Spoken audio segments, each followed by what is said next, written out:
बोलो विष्णु भगवान की जय, कार्तिक महत्व की जय, तुलसी माता की जय। ओम नमो भगवते वासुदेवाय। ओम नमो भगवते वासुदेवाय। वासुदेवाय हरि वासुदेवाय।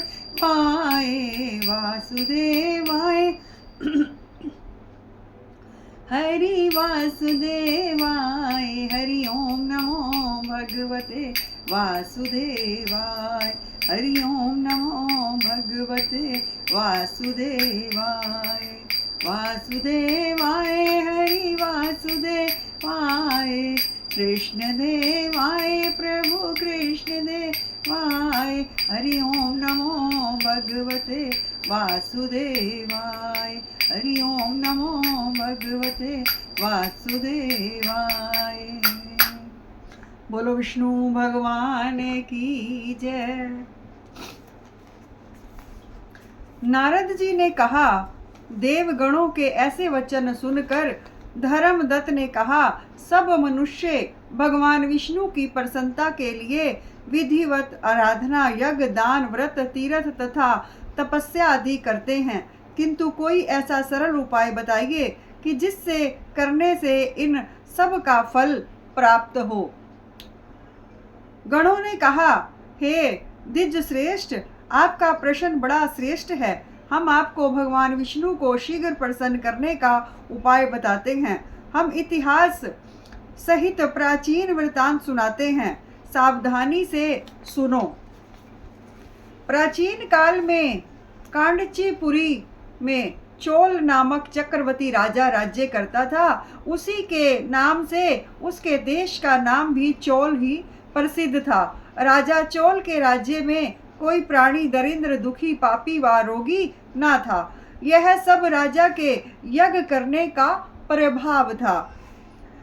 ताम्रपर्णी नदी के दोनों किनारों पर सोने के यज्ञ स्तंभ सुशोभित थे। हे द्विजवर, एक दिन वह राजा भगवान विष्णु के पास गया। भगवान उस समय शेष शैया पर योग निद्रावश सो रहे थे। राजा ने उनकी मणियों, मोतियों और स्वर्ण के दिव्य फूलों द्वारा पूजा की। वह साष्टांग प्रणाम करके भगवान के चरणों के पास बैठ गया। थोड़ी देर बाद राजा ने अपनी नगरी कांचीपुरी के ब्राह्मण विष्णुदास को आते हुए देखा। विष्णुदास भगवान की पूजा के लिए तुलसी दल और जल के लिए हुए था। विष्णुदास ने वहां आकर भगवान को विष्णु सूक्त मंत्रों द्वारा स्नान करवाकर मंजरी तथा दलों से उनका विधि पूर्वक पूजन किया। विष्णुदास के चढ़ाए हुए दलों से राजा के चढ़ाए हुए मणि, मोतियों व स्वर्ण के फूल ढक गए। राजा यह देखकर क्रोध से भरकर बोला, ढोंगी मूर्ख, तूने मेरी चढ़ाई हुई मणियों, मोतियों व सोने के फूलों को तुलसी दल व अपने सादे फूलों से ढक दिया। तू बेचारा भला भक्ति करना क्या जाने, क्योंकि तूने मेरे किए हुए विचित्र श्रृंगार को बिगाड़ दिया है। राजा की बात सुनकर विष्णुदास को भी क्रोध चढ़ आया और वह राजा के गौरव को तुच्छ समझकर कहने लगा, हे राजन, तुम भक्ति करना नहीं जानते, तुमको अपने धन का घमंड है। बताओ, आज से पहले तुमने भगवान के कितने व्रत किए हैं? देवगण ने कहा। ब्राह्मण के ऐसे वचन सुनकर राजा ने घमंड से हंसकर कहा, हे विप्र, भगवान की भक्ति के अभिमान से तू ऐसी बात कह रहा है, तो मैं पूछता हूँ कि तेरे जैसे भिख मंगे ब्राह्मण में भगवान की भक्ति ही कितनी है, क्योंकि तुमने आज तक भगवान की प्रसन्नता के लिए कुछ भी नहीं किया, ना कोई मंदिर ही बनवाया है। तो तुम भला इस प्रकार के भक्त का जैसी कि तुम कर रहे हो, क्या गर्व कर सकते हो? यहाँ जितने भी ब्राह्मण बैठे हैं, मेरी बात को ध्यान पूर्वक सुने और देखें कि भगवान विष्णु दर्शन मुझे होते हैं या कि उसे। इसके बाद दोनों भक्ति के संबंध में आप लोग जान लेंगे। देवगण ने कहा। ऐसा कहकर राजा अपने महल में चला गया और वहां जाकर उसने अपने पुरोहित मुदुगल को आचार्य बनाकर विष्णु यज्ञ आरंभ किया। उसने उस यज्ञ में अनेकों ऋषि महर्षियों को बुलाया, उनको बहुत सा अनाज और नकदी आदि दक्षिणा दी। जो यज्ञ पहले ब्रह्मा जी ने गया में किया था, वही यज्ञ राजा चोल में अपनी नगरी चोल में किया।